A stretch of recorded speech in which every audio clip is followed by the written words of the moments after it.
Hello and welcome to another episode of An Old Dog in a New Conference. This is going to be episode 4, the Iowa Hawkeyes. The Hawkeyes are coached by Kirk Ferentz and they play at Kinnick Stadium, which holds 69,250 folks. Their offense is listed as a multiple. It's a run-heavy version of the West Coast offense. The defense is listed as a 4-3, but the two games I watched really, they were in the 4-2-5 for most of the game, which I think is how most of college football is now.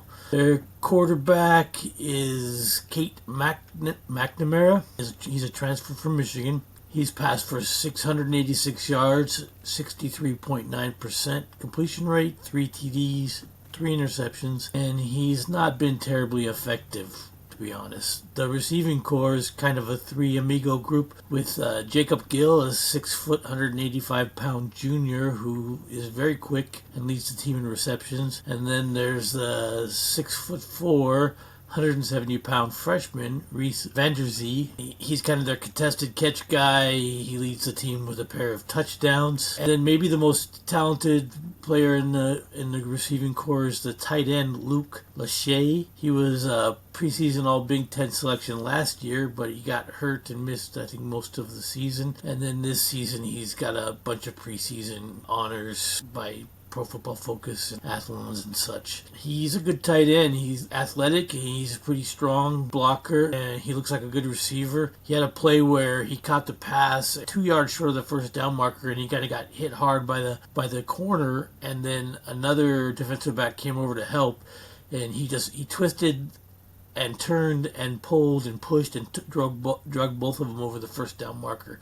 So I was pretty impressed by him. He's probably their best weapon. Overall, their passing game has not been extremely impressive, but they're just another powerful Big Ten team. When you look at their offensive line, they have 3 seniors, 2 juniors, the whole right side of the line, center Logan Jones, Connor Colby, the guard, and Jennings Dunker, the tackle, all made some level of all Big Ten honors last season. So they're a very solid veteran unit. Where the whole thing moves is the halfback Caleb Johnson, who is 6 foot, 225 pounds. He's athletic, he's smooth, he's fast enough to kind of turn the corner on you if you let him, but he's got good balance. So far, he's ran for 771 yards, 10 TDs, at almost 8 yards a carry. They don't seem to utilize him that much in the passing game, but he's just another powerhouse Big Ten style offense where they're going to run it at you and they're going to see if you can handle it. And to Belichick's credit,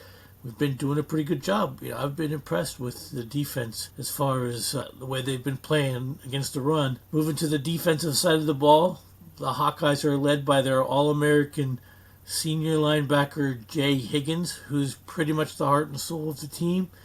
Leads the team in tackles, 48, 1 sack, 2 forced fumbles, 2 interceptions. He's just the force to be reckoned with on defense, and he's their leader.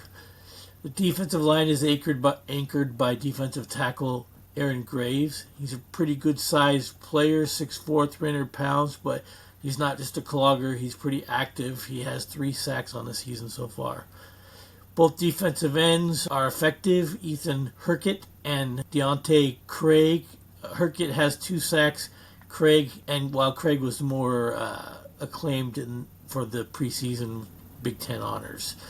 They both do a good job of stopping the run, containing the run. So it's a Big Ten team. When you get to the secondary, it's led by their nickelback, which the position they call it cash, but it's the nickelback as far as I can tell. And his name is Sebastian Castro. He was Pro Football Focus first team All-American, Associated Press 3rd team All-American last season. And then their corner, Jamari Harris, who has this season 5 pass defenses, 2 interceptions, and he's took one to the house for a touchdown. Overall, the rest of the unit didn't look quite as athletic as I'm used to seeing from the defenses in the Pac-12. So there might be some wiggle room for the passing game to have success there. Overall, just a hard-nosed defense and a hard-nosed running offense.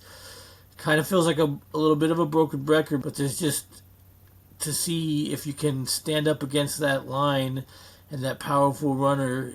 He's not a bulldozer like Coleman, but he's a smooth runner. He's kind of more straight up, but he's strong enough that arm tackles are not going to slow him down, and he's fast enough that he just needs a small hole and he's going to get some yards on you. It's a tough opponent on the road. 9 a.m. kickoff, I believe it is, and just one more Big Ten test for the Dogs. And I said last week that we got to stop shooting ourselves in the foot, and we did, and we won. So if we can take that on the road, we can take the clean game on the road, I think we have a great chance. Until next time, go Dogs.